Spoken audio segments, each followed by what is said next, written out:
All right, we're about up for time. So I guess, Justin, if you're ready, you can go anytime you want. All right, can everybody hear me? Do I Yep. sound all right? Okay, great. So, yeah, let's talk about PAX. So do I look okay? Is my taskbar painfully visible, or? We can see the taskbar, but we'll live. Okay. Oh, All it's right. just... All right, awesome. Okay, here we go. So, hey, everybody. I am Justin Kuiper. I am the writer and one of the founding members of Route 59, and we are working on Necrobarista. So I guess before we jump into anything, I feel like I should at least give a little bit of definition of what PAX is. I'm sure everybody has heard of it, but to sort of give you a state of the industry kind of thing, PAX is, as I see it, sort of like E3 for indies. It is among the video game trade shows, one of the probably the biggest thing that you might be targeting. And consequently, it's something that you have to consider whether this is something that you want to jump into. In our case, our first PAX visit occurred when we had been treating Necrobarista basically like a full-time job for about the past 2 years, at a time for a team of about 5 people that has since expanded. So we had a pretty significant amount of investment in the project until now, and we wanted to be able to maximize our exposure and making sure that we had left no stone unturned when it came to getting attention for our game, because we had invested this amount of effort into it. That may not be the case for you. This is definitely not something for the faint of heart, and that is something that I will get into. So what are we going to talk about today? Well, we're going to talk about why you would want to go to PAX or another trade show. We are also going to talk about why you would not want to go to PAX, because, as I said, this is certainly not for everybody. And then we're going to talk about some general survival tips and how to get the most out of your time and money, because that's definitely one of the main costs of attending a large trade show. All right, so when it comes to reasons to attend PAX, it basically comes down to the 3 people that you will meet, the 3 Ps. First is press, second is public, and third is potential partners. I have listed these basically in what I consider to be descending importance. So I think that the main reason that we wanted to attend PAX is because we knew that press would be there, and while it is great to be able to interact with literally thousands of people over the course of a weekend, the number of page views that a single article can get may end up eclipsing the number of people that you end up shaking hands with for an entire 4-day stretch. So that's a big part of why we consider press to be one of the most important parts of this. At the same time, the members of the public that you meet will tend to be the people who are more invested in games. They may be the kind of people who, for example, spend hundreds of dollars and an entire weekend to go to a video game trade show / convention, and consequently may be more willing to spend money on their hobby than the kind of people who just clicked on a blog post or are reading the front page of a news site. So something to bear in mind. The last, which I'm not going to talk about in a lot of depth, is potential partners. This is something that we experience. There will be lots of people roaming the floor. People who are, for example, potential voice actors looking for work, people who are localization companies who are looking for potential partners. We had a number of companies come up to us and say, hey, if you are looking to release your game in Japan, that is something that we would be interested in helping you with. However, this is not a major reason to attend PAX, mainly because these are the kind of relationships that I think you can find more easily outside of PAX. However, I bring it up because the networking aspect of PAX is something that you can actually do without having to rent a booth. In our case, we rented a booth. People came to us, but you could be one of the people roaming the floor with just your general attendee badge and, shaking hands with people saying, hey, maybe, I have a service that you would be interested in, or vice versa. So something that deserves mention, but not a lot of explanation. So the big question of why you would not attend PAX, I think, is readily apparent when you consider the amount of money that it costs. Our total project budget was close to $10,000. It is definitely not cheap. And in a lot of cases, $10,000 may be bigger than your entire project budget. Obviously, it's right out. Our project budget, as I said, it was basically something that a group of 4+ people had treated like a full-time job for more than 2 years. At that point, $10,000 doesn't seem like such a big number in comparison, but it's certainly not trivial. Consider, for example, the opportunity cost. What would $10,000 in ads do for you, for example, if you chose to spend those funds elsewhere? So, like I said, certainly not an event for the faint of heart. I will note that one of our biggest costs was plane tickets, because one of our members was flying to PAX West from the east coast of the United States. Another was flying from Australia. That's a lot of distance to cover. If you are just able to hop in a motor vehicle and drive to Seattle, your cost is going to be lower than that. However, most of the other things are not things that I would recommend scrimping on. For example, spending money on things like banners and cards may seem optional, but if you're not going to spend, $400 on cards to pass out, you may ask yourself why you are willing to justify what could be a 5-figure project budget. Also, a lot of the hardware that we used was not bought specifically for this event. So while we didn't have to spend money specifically on laptops, gaming laptops that we used to run the game during the event for the demo stations that we were running, we certainly did have to own those, or in some cases borrow them. And if you don't already own those machines, that's a cost that you're going to have to bear in mind. Also, one of the things we had at our station was an iPad, which we used to collect mailing list registrations, which is one of the big benefits of going to PAX, sort of a call to action. That's definitely something that I wouldn't recommend scrimping on. And in our case, we also spent a lot of money on outsourced PR, just because we are first-time indies. We do not have friends with all of the people in the press, and so we wanted to call on the expertise of somebody who did have lots of experience with that. As well as there is, of course, the human cost, right?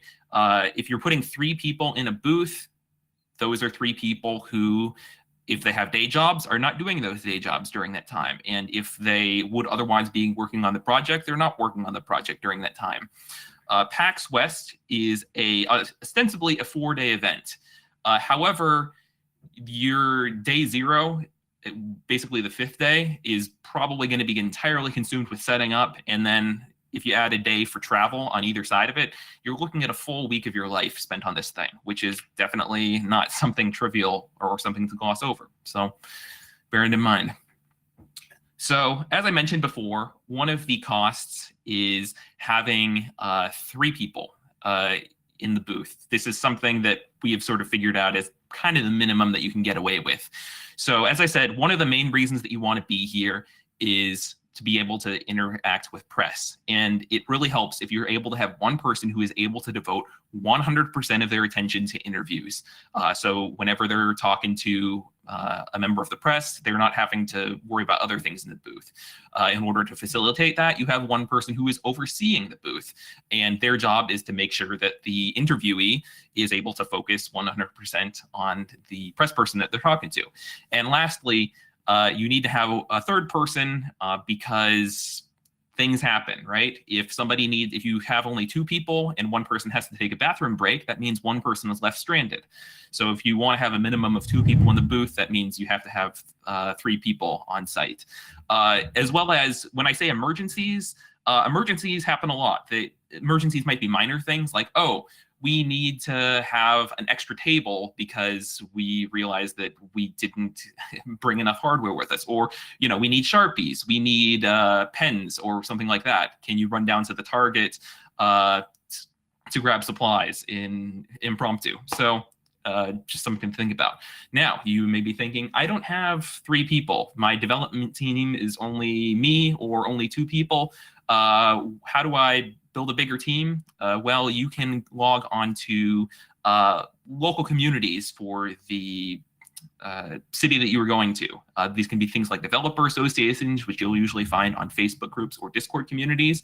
And in the case of Seattle, you might find some DigiPen students who are interested in the opportunity to attend a video game trade show, and who would be getting just as much out of it as you are. So definitely something to think about.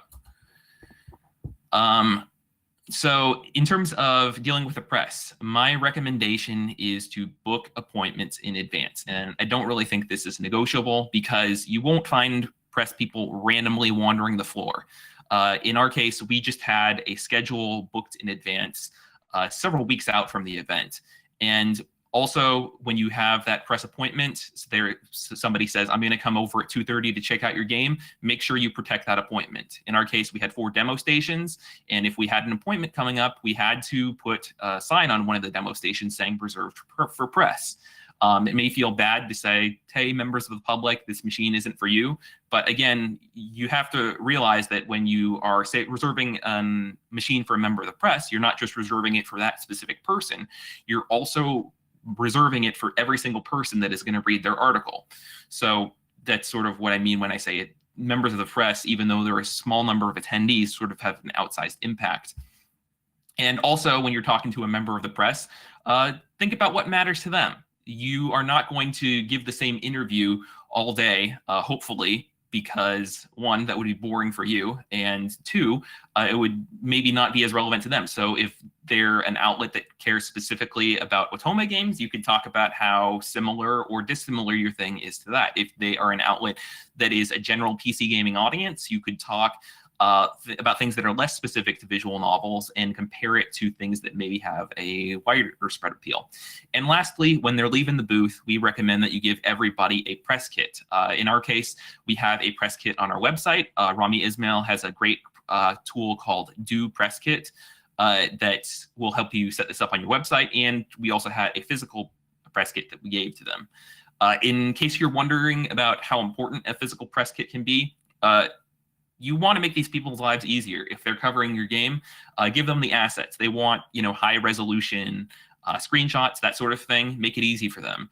And if you have a particularly appealing graphic in your press kit, you may find yourself looking at something like this, where everybody in the press decides that they're going to use exactly the same thumbnail out of the 10 or 20 images that you selected from your press kit. I guess one thing that I really quickly just skip past is contacting the press. In our case, we had a lot of our PR outsourced, but if you are contacting them directly, respect their time. Don't give them a long pitch for your game. One of the things that I would like to emphasize is that contacting the press should be a cycle, right? It is a big ask to ask somebody to spend 15 or half an hour of their time at PAX talking to you. So hopefully you have members of the press who are already interested in your game, and then somebody who's moderately interested in your game will potentially be interested enough to spend time talking to you during PAX.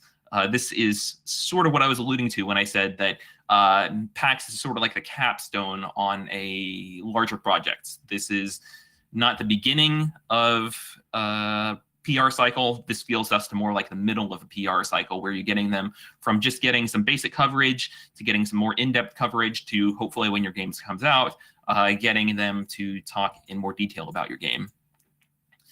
And lastly, when talking to the public, so if you're going to show up, give people a chance to play your game. Also, if you're shelling out the money to rent a booth,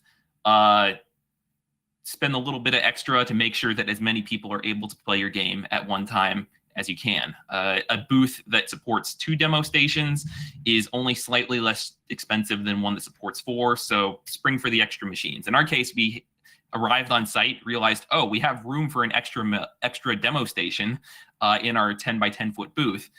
So on the first night of the event, I went over to Best Buy just to buy a new laptop for this event, which seems like a pretty big expenditure. But again, when you have an event like this that has a 5-figure budget, you don't want to be cutting corners. This isn't the place to do that. Also, it's not entirely money lost. Maybe you flip the machine when you're done with it, resell it. Maybe you end up using it for future events. And you get to deduct it against your income for that year if, Uncle Sam is eyeing your income. So something to think about. So anyway, this is what our booth looked like. It appears very modest in terms of physical size. You can see the smiling face of Nok Vu, who is our lead artist there. Things I would draw your attention to are we have multiple banners, which we think communicate a lot of the appeal of our game, the graphics, as well as a television set, which we had showing basically a trailer for our game on loop. And we had a lot of people who didn't necessarily come to play the game, but would just come and watch the screen for a few minutes and end up walking away with a card. If you can see the cards in front of the screen there, those are very important. People want something to walk away with. And if you can give them a card, you give them sort of a souvenir that they can stick into their wallet. And when they get done with the trade show, they'll potentially look at that and say, oh, right, this thing. Maybe I will go to the website that is printed on this card, or check out the Twitter account that is printed on this card, etc. Also, look at that iPad she's holding. That is what we use to collect mailing list registrations during the event. And it was very important for us because when you're thinking about how do you actually get mileage out of an event like PAX, how you convert people in your booth into potential sales, being able to contact them when your game comes out is a big part of that. In our case, we got 1,400 people during PAX West over the 4-day weekend who signed up for our mailing list. And that was one of the main benefits that we saw in terms of interfacing with the public. Also, I guess another thing to mention is that it is a potential place to live play test your game. It's not a recommended place to live play test your game, but when you are getting your game in front of people who have no exposure to your game, who have no relationship with your team, they are going to give you the kind of feedback that you may not get from other play testers. Also, just potentially seeing hundreds of people play your game, more data points. You can see, where do people get confused? Where do people get bored and walk away? We actually, in the process of the event, did several live bug fixes where we, sort of got done with the event, went back to the people at home base and said, hey, there is this UI element that people are getting hung up on. Can you push us a new build, please? This is the benefit of having a team that is big enough that not everybody's at the trade show, because some people are back in their comfy home and potentially more capable of pushing a new build. So anyway, PAX, like I said, definitely not for everybody, but in terms of our performance, we were pretty happy with how it did for us. Like I said, 1,400 mailing list registrations, a bunch more people added us to their Steam wish list, and we got a number of press write-ups, which is part of the cycle, right? The press that you get out of the event may not be as important as the fact that somebody who spends half an hour making an appointment for you at PAX will then potentially go on to say, oh, maybe because I've invested this amount of effort in following the game, I am going to actually review the game when it comes out. So just something to think about. So anyway, that is my talk. And if you have any questions, please ping me and I can potentially answer them. Cool. We still have about 7 minutes for questions and chats and stuff. All right. So yeah, I guess, so one question from Two Flower is how to present a visual novel at a convention. Our approach was just to have basically the first 10 or 15 minutes of gameplay. We actually had separate builds for public and press. The press one is slightly longer because when you have general members of the public in there, you want to be able to cycle them out a little bit more quickly, just out of sensitivity for letting more people experience the thing. If your thing doesn't present well in a 10-minute segment, hopefully it does, but you can potentially try to find the part of your story that requires the least context. In that case, in our case, it meant the very, very beginning of the game, which is sort of a in media res type of situation. Yeah. Let's see. Question from Empish asking, is providing a downloadable demo that people can also play on their phones something to consider? That is not something that we experimented with at all. We did not have a phone build. Let's see, Just a Guy asks, would you take these sorts of strategies to random conventions other than PAX? I would. I would say one of the things we also considered is going to anime conventions, and a lot of the things that we said about having a booth that is focused on getting a card in people's hands or getting them to sign up for a mailing list apply regardless of the venue you're at. Difference being that at a fan convention, like an anime convention, you may not have as many press people running around. So that is something perhaps to bear in mind. And let's see. Question about a demo build. So we very explicitly had a demo build. We had a thing where at about 15 minutes in, it says, thanks for playing, or it's sort of, there's a logical stopping point in the story where, you know, we have a little bit of a sort of end screen, and then it says, thanks for playing. And then also within the client, so that people don't have to get up from the computer, it says, by the way, you're sitting at a computer right now playing a game. You've got a keyboard in front of you, a keyboard that you could use to type an email address if you would like to get an update from our mailing list when the game comes out. So yeah, if you want to insert a mailing list registration into the end of your demo, definitely something to think about. Also easier than trying to collect it remotely, because in our case, it was just, it spits out people's email addresses to a text file that lives on the computer that we then like scrape at the end of the day. Lightworker asks, would you show up to PAX if you have the money and are very social but would like to keep your identity secret? I would not recommend that, just because it is hard to keep your identity secret when you are shaking hands with hundreds of people over the course of a weekend. And, you know, I guess another thing is you want to be able to promote this socially. So, yeah, it's kind of hard to maintain privacy in that environment. Have we reached the end of my allotted time, or do we have 4 minutes left? Okay, cool. Let's see. Some guy asks, do you feel that the sales talk was important, or could it be valuable for people inexperienced with that stuff and even being nervous? So I definitely think you have to be comfortable talking to people. I'm not always comfortable talking to people, especially in a live environment over the course of 8 hours. In my case, this is something that I had experience with because I used to have a service job where I had to walk up to potential customers and say, hey, can I help you find anything? And the first time I had that job, I was terrified of it. And then after 3 days, I was bored by it. So PAX may not be the best place to do exposure therapy, but it is certainly a time where you get to say the same thing to a lot of people, which some people find boring. Other people find a controlled way to talk about something that they're passionate about. I would say maybe start at a smaller event, see if you're capable of dealing with that. I'm not sure if it's an issue of you potentially being able to find somebody else to be in your booth who is more actively being the one to shake hands versus you potentially being the person in the back who is doing things like watching the queue to make sure that the people who showed up first are, you know, first in line, that sort of thing. I'm not sure if that's a satisfactory answer. Hopefully it's a little bit helpful. And another question from Quilly Quill. Would there be people like, why is this so much reading, if that was part of the demo, and how do you reconcile that? This is definitely something that we want to prime people's expectations for before they're sitting down.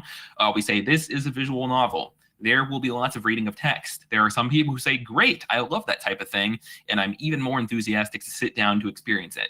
There are other people who say, that is not for me, and I'm now going to walk away and check out one of the other 50 games that are being shown in this same room, and that is fine. My general philosophy on marketing is that your job is not to convince people to like your game.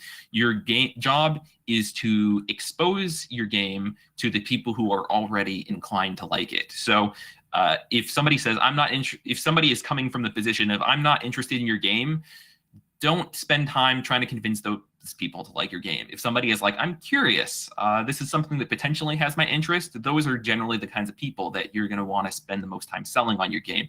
At the same time, be respectful of their time. I think that it's really helpful if you can let the visuals of your booth, that would be the banner, that would be the screen that I show in the trailer, do a lot of the talking, since a picture is worth 1,000 words. Sorry, are we coming up on the end of our time here? We're at the last minute. I handed IU presenter mode, and we can probably have one more question as she sets up. All right. Question from Steam Girl asking about other projects that I might potentially bring to PAX. I think that if you have a linear experience, that is the kind of thing that is going to present at PAX the best. In our case, I think a visual novel actually works really well for that. If you have something like a strategy game where the typical play session is going to be like an hour long or something like that, that's something that's like harder to communicate the appeal of in a setting like PAX. So I actually think that visual novels can potentially be well suited to this environment. Issue being, is your thing big enough to justify going to a large trade show like PAX? So, yeah. Sweet.